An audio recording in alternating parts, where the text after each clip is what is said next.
በስም አብ ወወልድ ወመንፈስ ቅዱስ አሐዱ አምላክ አሜን። ንዓለማት ብፍቕሪ ዝምግብ ጥንቲ ዝነበረ ኣልፋ ዓለም ሕሊፉ ዝነብር ኦሜጋ መጀመርታን መወዳእታን ዘይብሉ ናይ ኣቦታትና ኣምላኽ ናይ ሰራዊት ጌታ ስለትኽንገር ዘይክእል ምሕረቱ ስለትኽንገር ዘይክእል ፍቕሩን ርህራሄኡን ክብርን ምስጋናን ኣምልኾን ውዳሴን ስግደትን ንዕኡ ንበይኑ ይግባእ። ንሱ ኣብ ተጸዋዓሉ ካብኡ ዘይትፍለ ቅድስተ ቅዱሳን ንጽህተ ንጹሃን ኣብ ቁራሪተ መዓት ናይ ሓዲስ ኪዳን ኩርቤል ዝኾነት ኣዲና ቅድስት ድንግል ማርያም ነቲ ኣማናዊ ዝኾነ መግቢ ህይወት ነቲ ኣማናዊ ዝኾነ መስተ ህይወት ስለ ዝሃበትናን ዝወለደትልናን ወዳ ጎይታናን መድሓኒናን ኢየሱስ ክርስቶስ ብዘኽብራን ብዘፍቀራን መጠን ክብርን ምስጋናን ንዓይኹና። ኩሎም መላእክቲ ነቢያት ሐዋርያት ጻድቃን ሰማዕታት እግዚአብሔር አምላክ ብዝሃቦም ክብርን መዓርግን ዝኸበሩን ዝተመስገኑን ይኹኑ። ናይ ሎሚ መዘራረቢ ኣርእስትና ስለ ሓቀኛ ህይወት ክርስቲያን ወይ ከዓ ሓቀኛ ጉዕዞ ክርስቲያን ሓቀኛ ናብራ ክርስቲያን ኣብ ዝብል ኣብዘን ዘለዋና ሓፀርቲ ደቃይቕ ክንመሃር ኢና። እግዚአብሔር አምላክ መንፈስ ቅዱስ ትምህርትና ይግለጸልና። ክቡራት ኣሕዋትን ኣሓትን ብክርስቶስ ጎይታናን መድሓናን ኢየሱስ ክርስቶስ ብከንፈርና ጥራይ ንኣምን እንተኾይና ዋጋ ይብሉን። ክርስቶስ ዝፀዋዓና ብምሉእ ልብና ብምሉእ ኣእምሮና ብምሉእ ሓይልና ብምሉእ ጉልበትና ብምሉእ ናብራና ንዑ ንኽነምልኽ እዩ። ክርስቲያናዊ ህይወት ወይ ከዓ ክርስቲያን ምዃን ማለት መስቀል ኣብ ክሳድካ ጥራይ ምእሳር ኣይኮነን። ነፀላ ተኸዲንካ ምኻድ ጥራይ ኣይኮነን። ክርስቲያናዊ ህይወት ማለት ክርስቶስ ንዝደልዮ ህይወትን ናብራን ምንባርን እውን እዩ። ስለዚ ብክርስቶስ ፍቕሪ ተማሪኽና ብክርስቶስ ህይወት ተሳሒብና እንሆ ንክርስቶስ ክንመስል እግዚአብሔር አምላክ መንፈስ ቅዱስ ይደግፈና። እቲ ቀዳማይ ክርስቲያናዊ ህይወት ክበሃል እንከሎ ብንስሓ እዩ ዝጅምር። ሓቀኛ ክርስቲያናዊ ህይወት ዝጅምር ካብ ልቢ ስለ ዝኾነ ነፍሲ ወከፍ ክርስቲያን ልቡ ኣንፂሁ ንሆን ዝገበረ ሓጢኣት ኣብ ቅድሚ ካህን ብምምርማር ኣብ ቅድሚ ካህን ብምንዛዝ ንሆ ብንስሓ ናብ ኣምላኹ ክቐርብ ይግብኦ። ከምቲ ኣብ ማቴዎስ ምዕራፍ 3 ፍቕዲ 2 ተባሂሉ ዘሎ መንግስተ ሰማያት ቀሪባ እያ እሞ ተነስሑ ከም ዝበለ ዮሃንስ መጥምቅ። ስለዚ መንግስተ ሰማያት ስለ ዝቐረበት እንሆ ካብቲ ዝኣመናዮ ግዜ ኣዝያ ናባና ስለ ዝቐረበት እንሆ ኣብ ነፍሲ ወከፍ ህይወትና ኣብ ነፍሲ ወከፍ መዓልታዊ ተግባራትና ብንስሓ ክንመላለስ እግዚአብሔር አምላክ ይፅዋዓና። ሓጢኣትና ተናዚዝና ቅድሚ እግዚአብሔር ትሕት ክንብልን ብምሕረቱ እንሆ ክንጓዓዝን እንሆ ኣብ ፍቕሩ ክንዕቆብን እግዚአብሔር አምላክ ይፅዋዓና።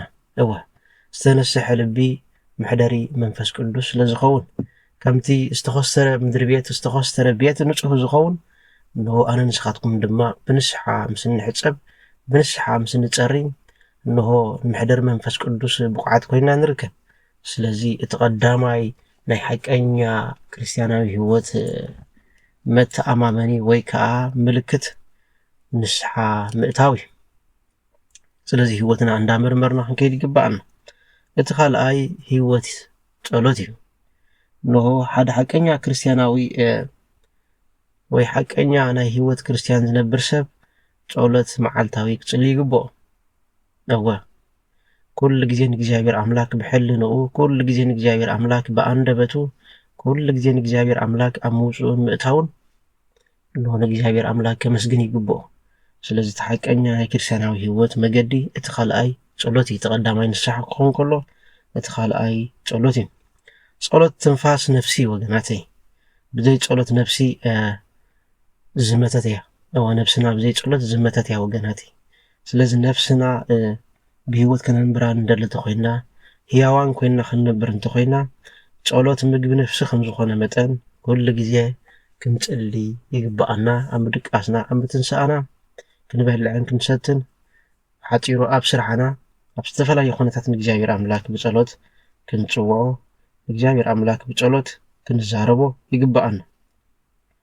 ቅዱሳት መጽሓፍቲ ከነንብብ ከለና እግዚአብሔር አምላክ ይዛረበና እወ ናብ እግዚአብሔር አምላክ ክንጽልን ከለና ድማ እወ ንሕና ምስ እግዚአብሔር አምላክ ንዘራረብ ማለት እዩ ስለዚህ ወገናተይ ክንጽሊ ይግባአና ኣብ መዝሙረ ዳዊት ምዕራፍ 42 ፍቅዲ 1 ከምቲ ኢራብ ንዓይኒ ማያት እትናፍቕ ነፍሰይ ውንዕኻ ትጸምኣካ ኣላ ወይ ከዓ ነፍሰይ ውንዕኻ ትናፍቃላ ብምባል ከም ክቡር ቅዱስ ዳዊት ናብ እግዚአብሔር አምላክ ብጸሎት ክንመላለስ ብጸሎት ክንነብር ይግባአና እቲ ሳልሳይ ድማ ህይወት ፍቅርን ይቕሬታን እዩ ወገናተይ او ጎይታና ኢየሱስ ክርስቶስ ንሓድሕድኩም እንተተፈቃቀርኩም በዚ ደቂ መዛሙርተይ ምዃንኩም ኩሉ ሰብ ክፈልጥ ይብለና ዮሐንስ ወንጌል ምዕራፍ 13 ፍቅዲ 35 ስለዚህ ከም ክርስቲያን ምንባር ማለት ኣብ ዝጎዳኣና ይቕረ ምባል ነቶም ዝጸሉና ከይተረፈ ምፍቃር ማለት እዩ እወ ንኻልኦት ብትሕትና ምግልጋል ማለት እዩ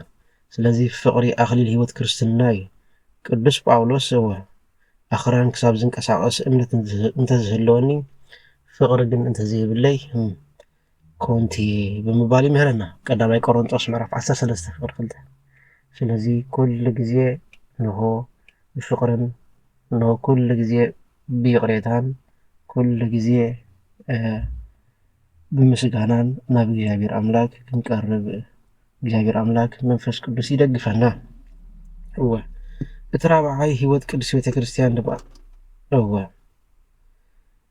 ነፍስና ብቅዱስ ክቡር ደሙ ብቅዱስ ስግኡን ብቅዱስ ደሙን እንሆ ምስጢራት ቤተክርስቲያን ብምክፋል እንሆ ናይ ዘለዓለም ህይወት ምርካብ እዩ እወ ቅዱስ ቤተክርስቲያንና ዝፍጸሙ ኩሎም ምስጢራት ምስታፍ ማለት እዩ ቅዳሴ መቅዳስ እንሆ ቁርባን ምቁራብ እወ ቤተክርስቲያን ትእዘና ኩሉ ነገር እንሆ ምትግባር ዕሽር ምኽፋል እወ ኩሉ መባእና ዕጣና ናብ እግዚአብሔር አምላክ ከነቕርብ ይግባአና እዚ ትራብዓይ ናይ ሓቀኛ ክርስቲያን መገዲ ህይወት እዩ እቲ ሓሙሻይ ድማ ህይወት መስቀል እወ መከራ ምቕባል ማለት እዩ ክርስቲያናዊ ህይወት ኩሉ ግዜ ቀሊል ኣይኮነን ናብ መንግስቲ ሰማይ ዝወስድ መንገዲ ጸቢብ መገዲ እወ ብቓልሲ ዝተመልአ ስለ ዝኾነ ኩሉ ግዜ መከራ ንምቕባል ድልዋት እወ ኩሉ ግዜ ዓለም እንተዳልዎ ንዓና እንተዳልዎ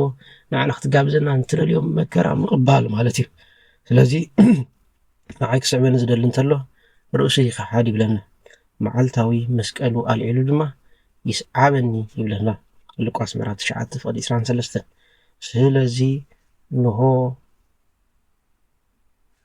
ምስ እግዚአብሔር አምላክ መስቀል እንዳተቀበልና መከራ እንዳተቀበልና ክንነብር ይግባአና ካብ መስቀል ክንሃድም ይግባአና ምክንያቱ ነፍሲ ወከፍ ተሰኪምናዮ ዘለና መስቀል ናብ ትንሳኤ ዘቕርብ ናብ ትንሳኤ ዘዕድም ስለዝኾነ ስለዚ ምስ እምነት መከራን በረኸትን ክመፀና ስለዝኾነ ነፍስና በቲ እሳት ሓዊ ፈቲና መንግስቲ አምላክ ክንወርስ ይግባአና እሞ ኩሉ ግዜ መከራ ከይፈርሐና ፀርፊ ከይፈርሐና ሕርቃን ከይፈርሐና ጥሜት ከይፈርሐና ንእግዚአብሔር አምላክ ክንስዕቦን ንእግዚአብሔር አምላክ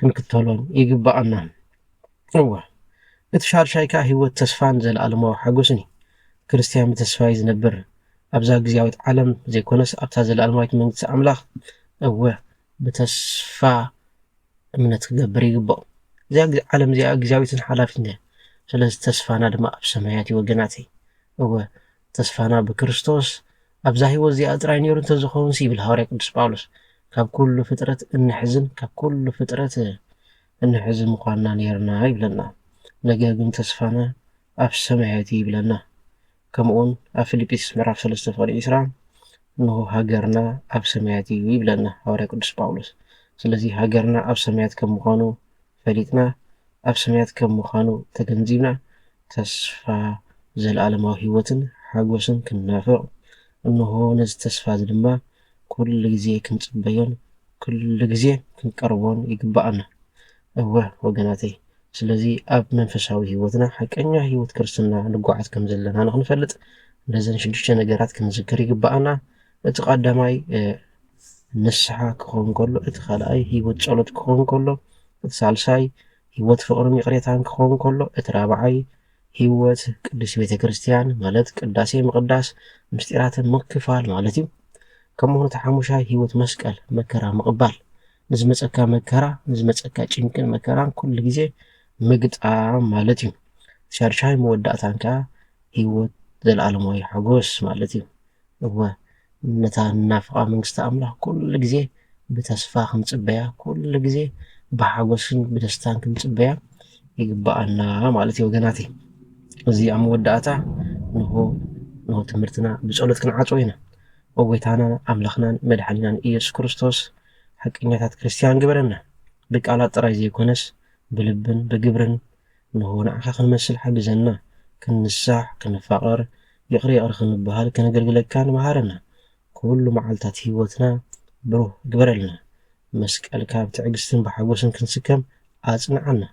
ክሳብ መወዳእታ ኣብ ቅዱስ ቤተ ክርስቲያንካ እሙናት ኮይንና ክንነብር ሓግዘና። መታን ግዜና ምስ በጽሐ ነቲ ዘለኣለማዊ መንግስትኻ ክንወርስ ኣሜን። ክብሪ ንኣብን ክብሪ ንወልድ ክብሪ ንመንፈስ ቅዱስ ይኹን ሕጅን ንዘለኣለም ዓለም ኣሜን። ስለ ዝነበረና ግዜ ባሪኹን ቀዲሱን ስለ ዝሃበና ንሆ ክብርን ምስጋናን ኣምልኾን ውዳሴን ስግደትን ንዕኡ ንበይኑ ይግባእ። ንዝነበረና ግዜ ንሆ እግዚአብሔር ኣምላክ ስለ ኩሉ ነገር ክብሪ ይኹኖ። ወስብሐት ለእግዚአብሔር።